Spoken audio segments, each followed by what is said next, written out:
გრძელდება ჩვენი მოგზაურობა ქალაქ კამპოტში და ახლა გადავწყვიტეთ ამოსულიყავი შედარებით შორ მანძილზე, რომელიც უშუალოდ ქალაქ კამპოტში მდებარეობს და ეს არის ადგილობრივი ბუდისტური ტაძარი, რომელიც მაინც და მაინც ძველი არ არის, 1970 წელს არის აშენებული და დღეისთვის აქ არის მონასტერი, სადაც ბერები ცხოვრობენ, შევხვდით როგორც მცირეწლოვანებს, ისე შედარებით უფროსებსაც. ეს ტაძარი, როგორც ხედავთ, ტრადიციული ქმერული სტილისთვის დამახასიათებელია, რთული ჩუქურთმებით, მრავალფეროვანი ფერებით, სადაც რა თქმა უნდა ოქროსფერი ჭარბობს როგორც სიმდიდრის გამომხატველი. ეს ტაძარი ცნობილია თავისი მშვიდი აურით, სადაც ადამიანები მოდიან მედიტაციისთვის და დასასვენებლად. ეს არც არის გასაკვირი, ვინაიდან აქვე ჩამოედინება ულამაზესი მდინარე, სადაც მოწყობილია სპეციალური სივრცეები, სადაც შეგიძლიათ ჩამოსხდეთ, დაისვენოთ, იმედიტიროთ და უბრალოდ განიტვირთოთ.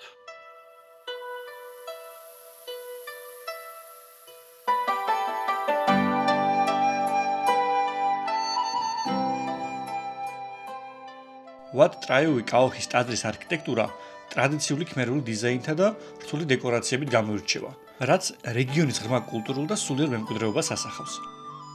ტაძრის ტერიტორიაზე შესვლისას სიმშვიდის განცდა გეუფლებათ, რაც მას მედიტაციისა და მშვიდი დასვენებისთვის იდეალურ ადგილად აქცევს. აყვავებული გარემო და ბუნების ნაზიხმები საერთო ატმოსფეროს აძლიერებს. კამპოტის ეს ნაწილი ბევრად მშვიდია, ვინაიდან ძირითადი სანახაობა მეორე ნაპირზეა, კვლავ იქით დავბრუნდებით.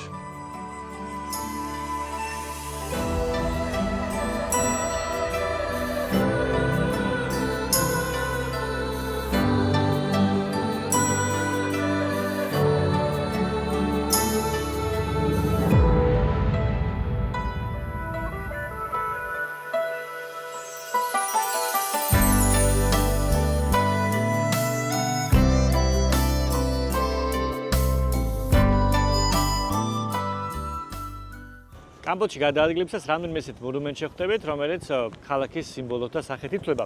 მათ შორის არის ეს ზღვის ცხენის ქანდაკება და კიდევ უფრო უკან მოსჩანს საათის კოშკი. ამ საათის კოშკზე გეტყვით, რომ სიმაღლე არის 35 მეტრი, ხოლო საათის თვითონ დიამეტრი დაახლოებით 10 მეტრი, რითაც ის მთელ კამბოჯაში ყველაზე მაღალი კოშკი და დიდი საათი ყოფილა. რაც შეეხება ამ ზღვის ცხენს, ის ერთ-ერთ საყვარელ მონუმენტად იქცა როგორც ადგილობრივებისთვის, ისე ტურისტებისთვის, ვინაიდან ვინც კამპოტში მოგზაურობს, აუცილებლად ყველა მოდის აქ და ჩვენც არ ვიყავით გამონაკლისი ასეთ ლამაზ ხედზე მოვედით. მინდა ერთი რაღაც აღვნიშნო. იქით ნაპირზე ძალიან ღარიბი დასახლებები იყო, ფაქტობრივად მიწურებში ცხოვრობს ხალხი, დგას ანტისანიტარიის სუნი, ხალხი იგრძნობა, რომ ძალიან დიდ გაჭირებაში ცხოვრობს, ხოლო გადმოდიხარ აქეთ ნაპირზე, სადაც უკვე ხვდებით ფრანგულ ძველ შენობებს, კარგად მოასფალტებულ გზებს, საკმაოდ ძვირიან მანქანებს, კაფე, რესტორნებს და თითქოს აქ ყველაფერი სხვანაირად არის. ისეთი შეგრძნება გეუფლება თითქოს ამ ხიდის საშუალებით სხვა სამყაროში გადმოდიხარ. რა თქმა უნდა, ეს აზიისთვის ზოგადად დამახასიათებელი ასეთი კონტრასტული ყოფა, მაგრამ როდესაც შენ თვალით უყურებ, თუ როგორ უწევს ადამიანების ერთ ნაწილს ცუდ პირობებში ცხოვრება, ხოლო მეორე ნაწილს ბევრად უკეთეს პირობებში, ძალიან სევდიანია ეს მომენტი.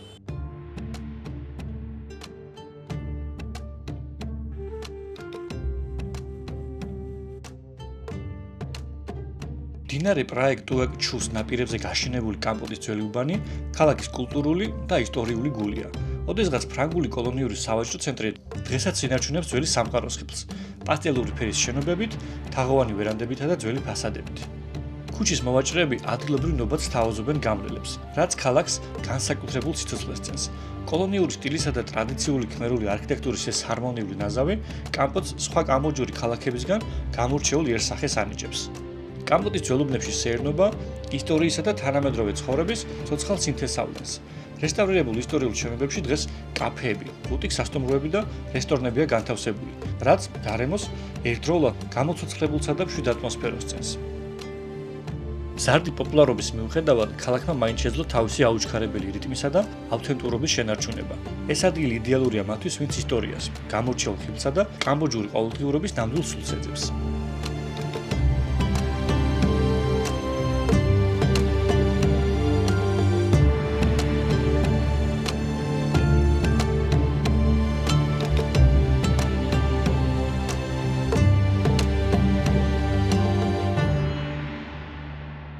დღეისთვის ბევრი რამ არ დამიგეგმავს, მხოლოდ კამპოტში გავისეირნე, ვინაიდან ძირითადი მოგზაურობა ხვალ იგეგმება, ვინაიდან ხვალ ვესტუმრები ბოკორის ეროვნულ პარკს, და მოვინახულებთ ტაძრებს, ჩანჩქერს, სასახლეს და ძალიან საინტერესო მოგზაურობა გველოდება წინ დარწმუნებული ვარ. ახლა კი მინდა გითხრათ ფასების შესახებ, კონკრეტულად კვებასთან დაკავშირებით. ქალაქ კამბოჯში შეგიძლიათ იპოვოთ ყველა სახის კვების ობიექტი. ეს იქნება ბაზრები, სადაც შეგიძლიათ შეუკვეთოთ ადგილობრივი ზღვის პროდუქტისგან დამზადებული კერძები, თუმცა მე ვერიდები ასეთ ადგილებს, ვინაიდან უმეტესად ანტისანიტარიას უსვამს ხოლმე. გარდა ამისა არის უმაღლესი კლასის ევროპული რესტორნები, სადაც შესაძლებელია შეუკვეთოთ როგორც ევროპული, ისე აზიური კერძები. ამავდროულად არის საშუალო კლასის რესტორნები და ერთ-ერთ მათგანში ვიმყოფები. ახლა მეც კერძების ფასი 3-დან 7 დოლარამდე მერყეობს, ხოლო სასმელების 1-დან 3 დოლარამდე. ამ შემთხვევაში დღეისთვის მე შევუკვეთე ქათამი ტერიაკში აზიურად მომზადებული, რომელიც საკმაოდ გემრიელად გამოიყურება და იმედი მაქვს ასეც იქნება. ვახშმის შემდეგ დავბრუნდებით სასტუმროში, გამოვიძინებთ და ხვალ უკვე ენერგიებით შევუდგებით ახალ თავგადასავლებს.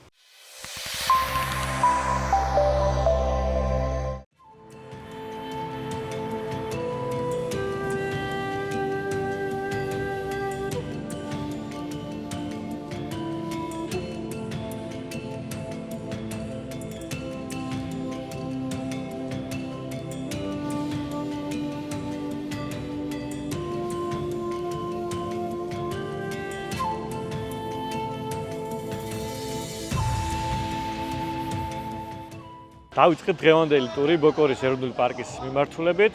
დილით ბრძოლა მოგვაკითხა სასტუმროში. ესე სასწრაფოდ ჩაგვსვა ტუკ-ტუკში და გამოგვაქცია აქეთ, რომ კამერის ჩართვაც ვერ მოახერხეთ და ახლა ვახერხებთ რაღაცების გადაღებას, ვინაიდან გავჩერდით ერთ ადგილას, სადაც კაფე არის და ასევე გადასახედი, საიდანაც მოჩანს ხელის გულზე ქალაქი კამბოჯი. აქ დიდხანს არ გავჩერდებით, მხოლოდ 10-15 წუთით რომ დავტკბეთ ხედებით და თუ გვაქვს სურვილი მივირთოთ რაიმე სასმელი. მაგრამ ჩვენ მხოლოდ ხედებით დატკბებას ვამჯობინებთ, შემდეგ კი გავემართებით პირველი დანიშნულების ადგილისკენ, რომელიც გეგმის მიხედვით შავი სასახლე უნდა იყოს. ბოკორის ეროვნული პარკი დაარსდა 1993 წელს და მოიცავს დაახლოებით 1545 კვადრატულ კილომეტრს. პარკის უმეტესი ნაწილი ზღვის დონიდან დაახლოებით 1000 მეტრზე მდებარეობს და უმაღლესი მწვერვალია სწორედ პნომ ბოკორი, 1091 მეტრით, იგივე ბოკორის მთა. ეროვნული პარკის სახელს მეფე სისოვატ მონივონგის პატივსაცემად ატარებს, რომელიც ხშირად სტუმრობდა ამ მიდამოებს და 1951 წელს სწორედ აქ აღესრულა. პარკი განსაკუთრებით ცნობილია ბოკორის მთაზე მდებარე მიტოვებული დასახლებით, რომელიც ფრანგმა კოლონიალისტებმა 1921 წელს გააშენეს. აქვეა 1928 წელს აგებული კათოლიკური ეკლესიაც, კამბოჯისთვის მეტად იშვიათი და გამორჩეული ნაგებობა. ეროვნული პარკი მრავალფეროვანი ეკოსისტემით გამოირჩევა. აქ გვხვდება დიფტეროკარპული, ფოთლოვანი, ტროპიკული მარადმწვანე და მანგროს ტყეები. ეს ტერიტორია მრავალი იშვიათი სახეობის ცხოველისა და ფრინველის თავშესაფარია. მათ შორის აღსანიშნავია აზიური სპილოები და შავი დათვები. ფრინველთაგან კი მწვანე ფარშევანგი, წაბლის ფერთავა კაკაბი და სხვა ენდემური სახეობები.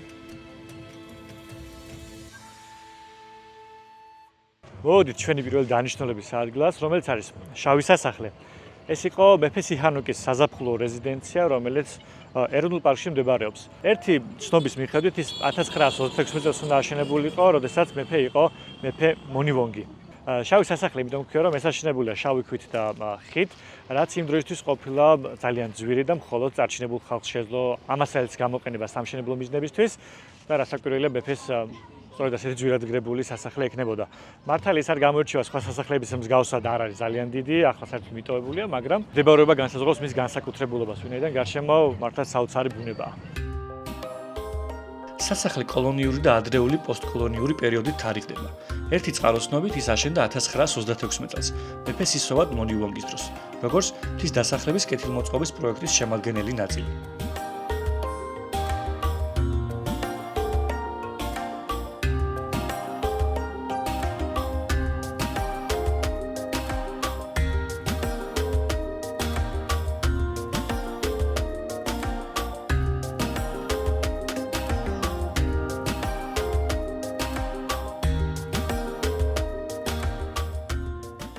შავი სასახლის მოპირდაპირე მხარეს არის ეს ბუდის ქანდაკება, რომელიც 2010 წელს გაიხსნა და ეს არის ლოკიეი მაო, რომელიც კამბოჯურ ბუდიზმში არის მითიური ბუდა. ის იცავს მოგზაურებს, მეთევზეებსა და მონადირებს. 29 მეტრის სიმაღლის არის ეს მონუმენტი და ძალიან პოპულარულია ტურისტებში, როგორც ხედავთ, საკმაოდ ბევრი ხალხი მოძრაობს და არც არის გასაკვირი, ვინაიდან საკმაოდ შთამბეჭდავად გამოიყურება. განსაკუთრებით ასეთ ამინდში, როდესაც ნისლი ფარასხომე და კიდევ უფრო მისტიკური ხდება.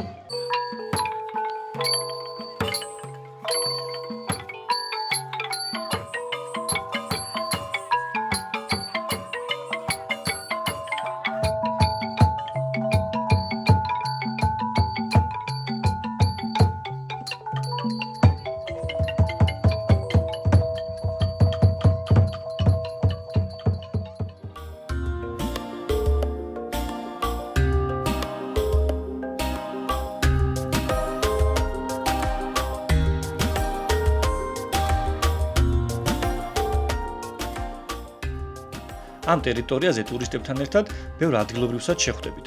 ზოგი მედიტირებს, ზოგი ლოცულობს. აქაურობას აზიური ჰანგები ავსებს, რაც განსაკუთრებულ მშვიდ და ჰარმონიულ გარემოს ქმნის. აქვე ნახავთ ჩინური ზოდიაქოს ნიშნების გამოსახულებებს. ადამიანები თითოეულ მათგანთან მიდიან, სრულებს ჩაუთქვამენ და სიმბოლურ შესატირს ტოვებენ.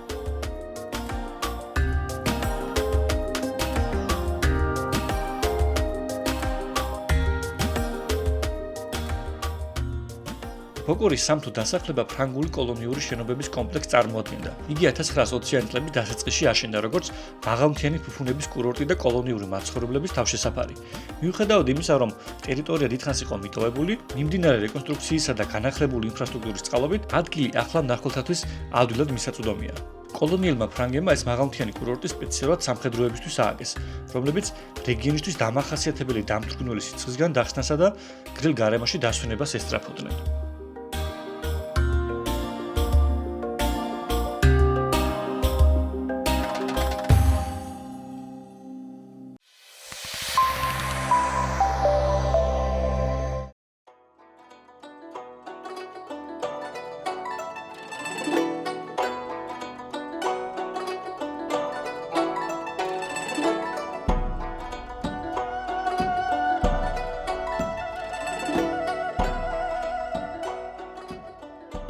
შავი სასახლიდან და ბუდას მონუმენტიდან დაახლოებით ნახევარსაათიანი მგზავრობის შემდეგ მოვედით ამ ტურის ყველაზე გამორჩეულ ადგილას, რომლის ნახვის შემდეგაც გადავწყვიტე, რომ ეს ტური ამეღო და დღეს სწორედ ამ ადგილის გამოვიმყოფები ამ ტურში. ეს არის სამპოპრამის პაგოდა ტაძარი, რომელიც 1924 წელს დაფუძნდა მეფე მოდივონგის ბრძანებით, რომელიც ზღვის დონიდან 1060 მეტრზე მდებარეობს, რაც კამბოჯისთვის საკმაოდ მაღალი რიცხვია. ის ძალიან პოპულარულია როგორც ადგილობრივებში, ისე ტურისტებში, ახლაც საკმაოდ ბევრი ხალხია. შემიძლია გითხრათ, რომ უკვე ძალიან შთამბეჭდავად გამოიყურება და ერთი სული მაქვს ახლოდან გავიწვი.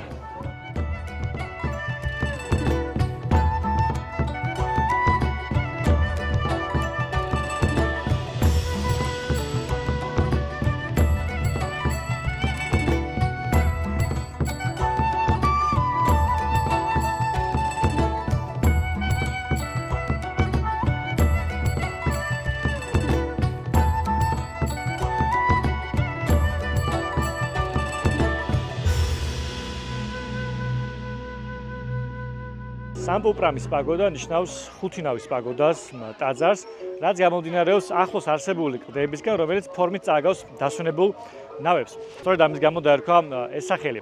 ეს ტაძარი კარგად ასახავს ტრადიციულ ქმერულ ბუდისტურ დიზაინს, მორთული სტუპებით, ფერადი კედლის მხატვრობითა და ნატეხი ჩუქურთმებით, რომლებიც ბუდას ცხოვრების ისტორიებს მოგვითხრობს. მართალია ეს ტაძარი ერთ საუკუნისაა, მაგრამ კვლავ მოქმედია, მაგ არიან ბერები. ამავდროულად ადგილობრივი მორწმუნეები აქ ამოდიან ლოცვისთვის, მედიტაციისთვის და უბრალოდ ღვთისმსახურით დასატკბობად.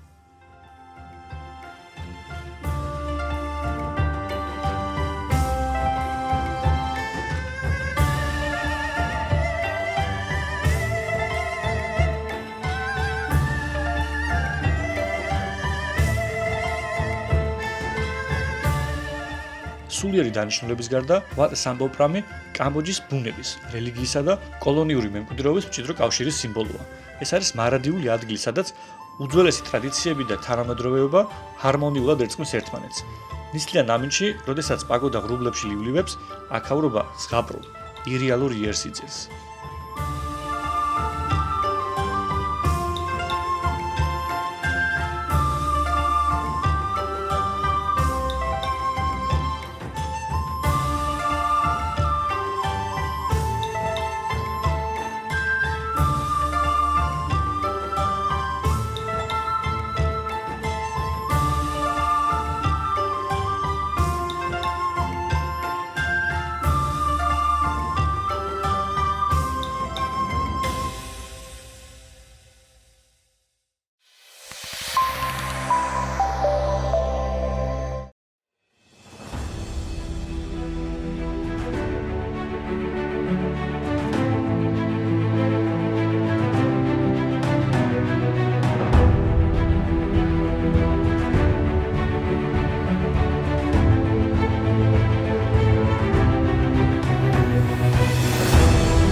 ახლა მოვედით ამ ტურში კიდევ ერთ შემავალ ადგილას, რომელიც ყველასგან განსხვავდება, ვინაიდან ეს არის კათოლიკური ეკლესია. ის ფრაგმენტ კოლონისტებმა ააშენეს 1919-1928 წლებში და მთლიანი კომპლექსის ერთ-ერთი შემადგენელი ნაწილი იყო, რომელიც ფრანგებისთვის აშენდა. წლების განმავლობაში ის რამდენჯერმე შეიცვალა, მაგრამ აუცილებლად უნდა აღვნიშნოთ წითელი ქმერების პერიოდი, რადგან ისინი ამ ეკლესიას წვეწამის შესანახად იყენებდნენ. სწორედ ამიტომ მათ ხელი არ უხლიათ ამ ეკლესიისთვის, უბრალოდ შიგნით გადატიხრეს და რამდენიმე ოთახად აქციეს, სადაც უშუალოდ ამ იარაღს ინახავდნენ. ეს ეკლესია მოქმედი არ არის, მაგრამ ძალიან ბევრი ადამიანი სტუმრობს და ჩვენც მათ შორის ვიქნებით, რომლებიც მოვინახულებთ მას. ეკლესიის არქიტექტურა თავისი სქელი აგურის კედლებით, თაღოვანი სარკმლებითა და სადა სამრეკლოთი ნეო-რომანული და ნეო-გოთური სტილის ნაზავია, რაც იმ ეპოქის ფრანგულ გავლენებზე მიუთითებს. გრილი ჰაერითა და მთისკვრივი ნისლით გარემოცული ტაძრის დაზიანებული ფასადი და ხავსით დაფარული ქვები ერთდროულად ამაღლებულსა და იდუმალ გარემოს ქმნის. ზღვის დონიდან 1000 მეტრზე მეტ სიმაღლეზე მდებარე ეკლესიიდან ფოკორის ეროვნული პარკის, ხოლო მოწმენდი ლამინში ტაილანდის ყურის თვალწარმტაცი ხედები იშლება. ამ ტურში რაც ძალიან მომწონს არის ის, რომ თითოეული გაჩერებისას გვაქვს შესაძლებლობა ასეთ საოცარ ადგილებზე გავჩერდეთ და დავტყვეთ მართლაც ულამაზესი ხედები. დაბლა არის შერეული ტყე, სადაც ხვდებით პალმებს, ფართოფოთლოვან ტყეებს, მარადმწვანე მცენარეებს. შემდეგ უკვე არის პატარ-პატარა დასახლებები და რა თქმა უნდა ტაილანდის ყურე, რომელიც ძალიან კარგი ნაზავია. ხედავთ აქ როგორც ზღვას, ისე მთას. ნიავი ძალიან სასიამოვნოა, მით უმეტეს აქ უკვე ტენიანობა კარგად იგრძნობა და ვფიქრობ, ესეც ერთ-ერთი შესანიშნავი ნაწილია ამ ტურის. ამიტომ თუ კამპოტში მოგზაურობთ, ვფიქრობ, ეს ტური აუცილებლად უნდა აიღოთ, რომ მრავალფეროვანი მოგზაურობა გამოგივიდეთ.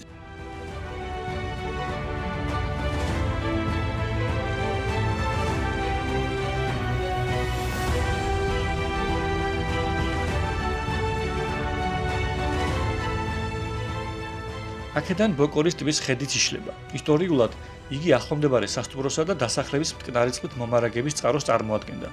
ასევე კოლონიური ეპოქის სტუმრებისთვის დასვენებისა და ნავებით გასეირნების საყვარელი ადგილი იყო. დროთა განმავლობაში ბოკორის მთის მკაცრი და ხელუხლებელი ბუნების ფონზე ეს ტბა სიმშვიდის სიმბოლოდ იქცა.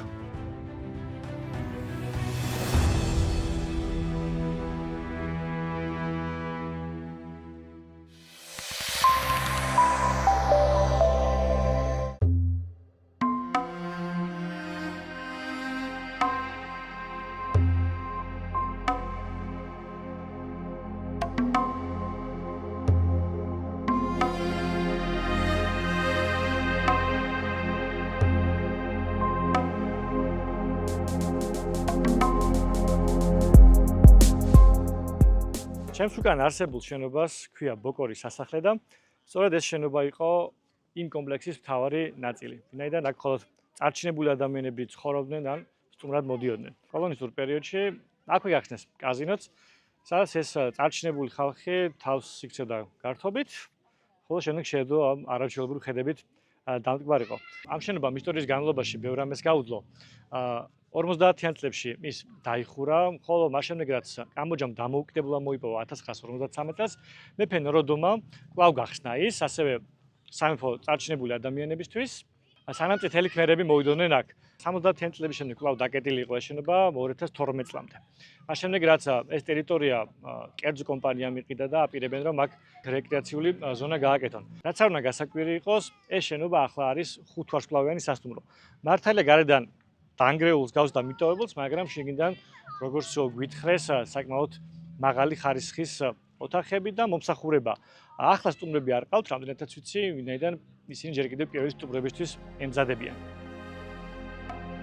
სასტუმროს დიდებული ქვის ფასადი და ელეგანტური არქიტექტურა მე-20 საუკუნის დასაწყისის ფრანგული დიზაინის ფუფუნებას ასახავს. წლების განმავლობაში შენობა მდუმარედ იდგა.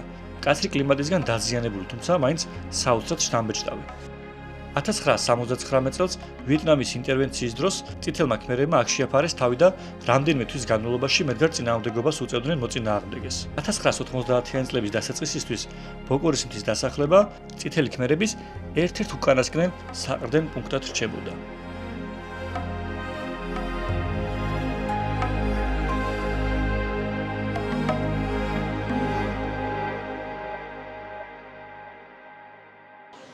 ამ ტურის ბოლო დანიშნულების ადგილზე მოვედით, რომელიც ჩანჩქერია. მაგრამ ისე აღმოჩნდა, რომ ჩანჩქერის სკილო შეგვიძლია მხოლოდ ზედა ნაწილიდან, ისიც მაინც და მაინც კარგად არ გამოდის. ფაქტობრივად, უბრალოდ მდინარესთან მოვედით, რომელიც დაბლა ჩაედინება, რომელსაც ვერ ხედავთ, შეგვიძლია ამ ჩანჩქერს პატარა იმედგაცრუებას კი უწოდოთ. რა თქმა უნდა, როდესაც ხელად ასე მდინარესთან მოდიხარ, ძალიან კარგია, რომ სიგრილე მოდის, შეგიძლია დაისვენო, მაგრამ აღწერაში ისე ეწერა, რომ ძალიან ლამაზი ჩანჩქერი უნდა გვენახა, ფოტოებიც შესაბამისი იყო. ლამაზი ჩანჩქერი ვერ ვნახეთ, მაგრამ შედარებით გრილ ადგილას მოვედით. ისტორიულად, პოპოკვილის ჩანჩქერი ფრანგი კოლონიალისტებისა და კამბოჯის სამეფო ოჯახის წევრების საყვარელ დასასვენებელ ადგილს წარმოადგენდა. მე-20 საუკუნის დასაწყისში ისინი ხშირად სტუმრობდნენ ამ მიდამოებს, როდესაც ახლო მდებარე ბოკორ პალაში ჩერდებოდნენ. ხშირი ჯუნგლებითა და წყლის ჭხრილად გარემოცული ეს მშვიდი გარემო დღესაც იდეალურია გასაგრილებლად, პიკნიკისა თუ ბუნების წიაღში განტვირთვისთვის.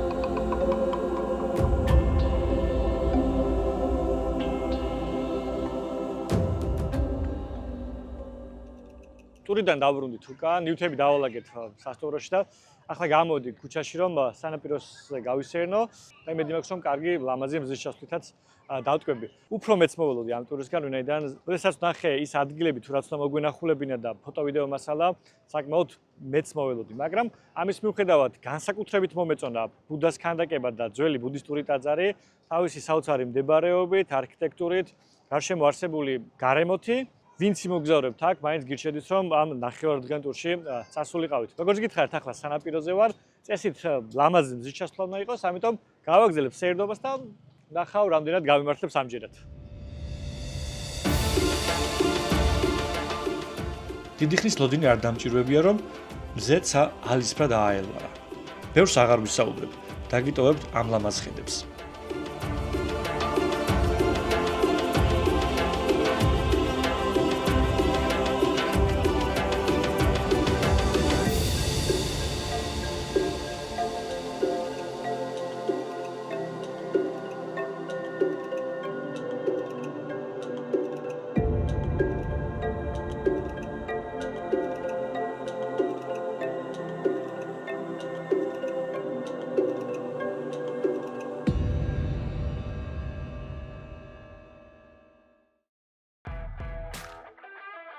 დღევანდელი გადაცემა აქ სრულდება. შემდეგ გადაცემაში ჩრდილოეთში, ქალაქ სიემრიპში ვიმოგზაურებთ.